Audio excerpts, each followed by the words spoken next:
বন্ধুরা, অন্তর্বর্তীকালীন সরকার সমন্বয়কারীদের দৌড়ে পালানোর সময় হয়েছে। 7 কলেজের ছাত্ররা যেভাবে ঝাঁপিয়ে পড়েছে তারা নিস্তার পাবে না। একটা কথা আছে, রাজাকাররা কখনোই রক্ষা পায় না। রাজাকারদের মৃত্যু আজকে না হলেও কাল হবে, কাল না হলেও পরশু হবে, পরশু না হলেও তারপরে হবে, তাদের মৃত্যু অনিবার্য।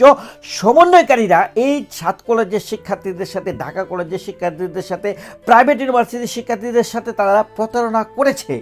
আপনারা দেখেছেন কিভাবে তারা প্রতারণা করেছে জুলাই অভ্যুত্থানকে কেন্দ্র করে। বন্ধুরা, 6 দফার দাবি নিয়ে 7 কলেজের শিক্ষার্থীরা যখন আসলে গতদিন 6 দফার দাবি দিয়েছে, তাদের যে প্রশাসনিক জটিলতাকে কেন্দ্র করে তারা শান্তিপূর্ণভাবে ঢাকা ইউনিভার্সিটি প্রো-ভিসির সাথে মিট করেন এবং তার সাথে যখন কথোপকথন করছিলেন তখন প্রো-ভিসি তাদেরকে খুবই বাজেভাবে রিয়েক্ট করছিল, বাজে আচরণ করছিল।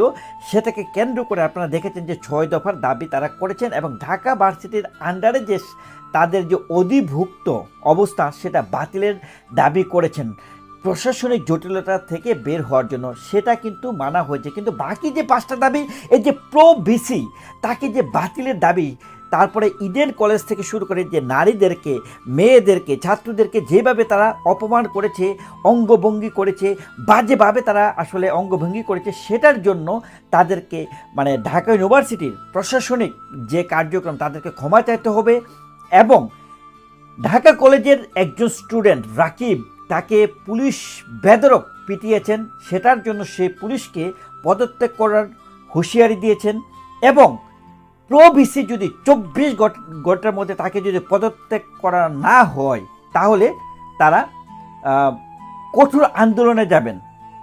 এবং তারা বলেছেন যদি এই যে দাবিগুলা যেগুলা বললাম, যে পুলিশ অফিসার যে কিনা আপনার রাকিবকে পিটিয়েছে বেধড়ক, যে কিনা সমন্বয়ক ছিল, সে ঢাকা কলেজের স্টুডেন্ট, তাকে যেভাবে বেধড়ক পিটিয়েছে, তাকে যে পুলিশ পিটিয়েছে তাকে যদি পদত্যাগ না করা হয় এবং প্রো-ভিসিকে যদি 24 ঘন্টার মধ্যে বাতিল না করা হয়, পদত্যাগ করা না হয়, তারা যে কাজটা করবে, প্রথমত তারা করবে হচ্ছে নিউ মার্কেট থানা ঘেরাও করবে।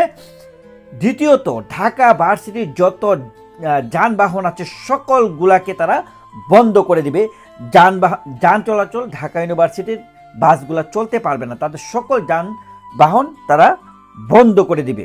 এই হচ্ছে তাদের কর্মসূচি। বন্ধুরা, আমি আপনাদেরকে একটা কথা বলতে চাই, এই যে আগুন লেগেছে 7 কলেজ, ঢাকা কলেজ সহ যে 7 কলেজে আগুন লেগেছে, এ আগুন নিভবে না। আমি আপনাদেরকে বলে দিচ্ছি, এই আগুনেই পুড়ে যাবে সমন্বয়কারীরা। 7 কলেজের আগুনেই পুড়ে যাবে সমন্বয়কারীরা। আজকে আপনাদেরকে আমি বলে দিচ্ছি, সেটা আপনারা লিখে রাখেন এবং আপনারা দেখবেন কিভাবে এই আন্দোলন আরও ত্বরান্বিত হয়।